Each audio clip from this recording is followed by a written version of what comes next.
Assalamualaikum sahabat ruang belajar, apa kabar semuanya? Semoga sehat selalu. Ketemu lagi dengan saya, Eko Prastyo. Selamat datang di ruang belajar.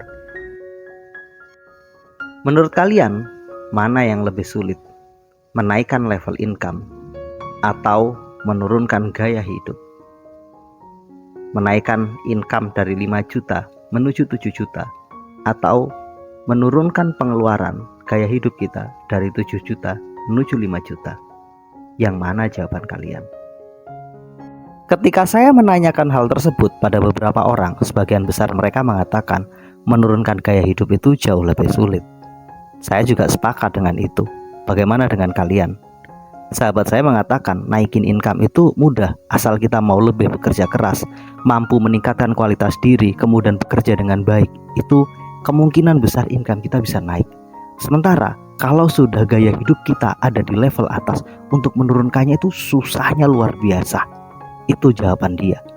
Di titik inilah kita harus hati-hati.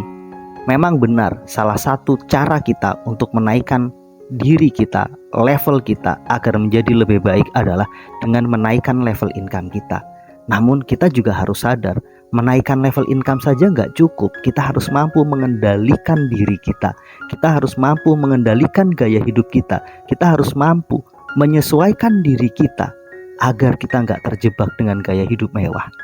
Masalahnya, bujuk rayu untuk menaikkan level gaya hidup itu sangat besar.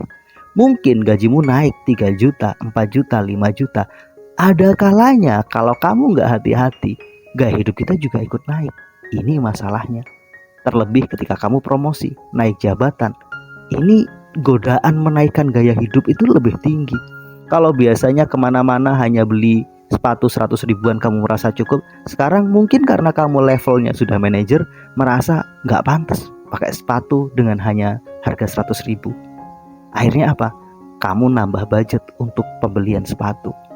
Belum lagi bajumu yang lain. Begitu seterusnya. Akhirnya apa?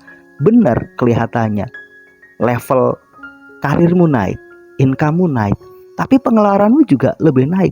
Akhirnya apa? Kerja kesana kemari bertahun-tahun nggak dapat apapun selain kenaikan gaya hidup. Ini problem besar yang sangat jarang dipahami dan disadari oleh banyak orang.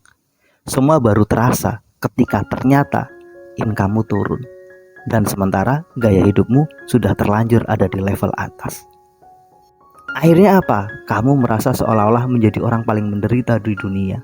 Biasanya kamu punya income 15-20 juta, dengan gaya hidup ada di level 15-20 juta.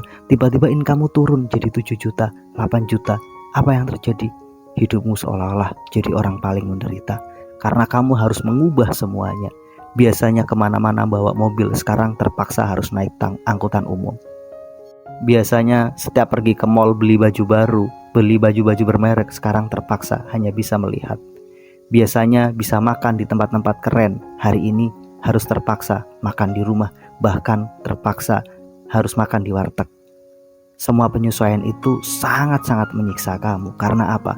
Kamu terbiasa hidup mewah. Belum lagi sebagian orang dari kalian justru gagal ketika melakukan penyesuaian gaya hidup saat income-mu turun. Mereka tetap saja dengan gaya hidupnya. Mereka lupa kalau income-nya turun. Apa yang dilakukan? Ya berhutang. Di sini problemnya, di sini bahayanya. So, terus kita harus gimana? Ya, kita fokus berjuang menaikin level income kita. Kemudian kita mampu dan harus kendalikan pengeluaran kita. Kita harus mampu punya investasi, kita harus mampu punya tabungan sambil kita melakukan pengendalian terhadap gaya hidup kita. Hiduplah berdasarkan diri kita, bukan berdasarkan orang lain, karena ini berbahaya. Artinya, penghambat terbesar orang yang menjadi kaya sebenarnya adalah ada pada level gaya hidup mereka. Ketika income mereka bertambah, mereka tidak mengelolanya dengan bijak. Mereka gagal melakukan pengendalian diri, mereka gagal melakukan budgeting. Pada akhirnya, apa yang terjadi? Ya, mereka hidupnya hanya segitu-segitu saja. Benar income-nya tinggi, tapi pengeluarannya juga jauh lebih tinggi. Akhirnya ketika mereka mengalami penurunan income, mereka menyesal.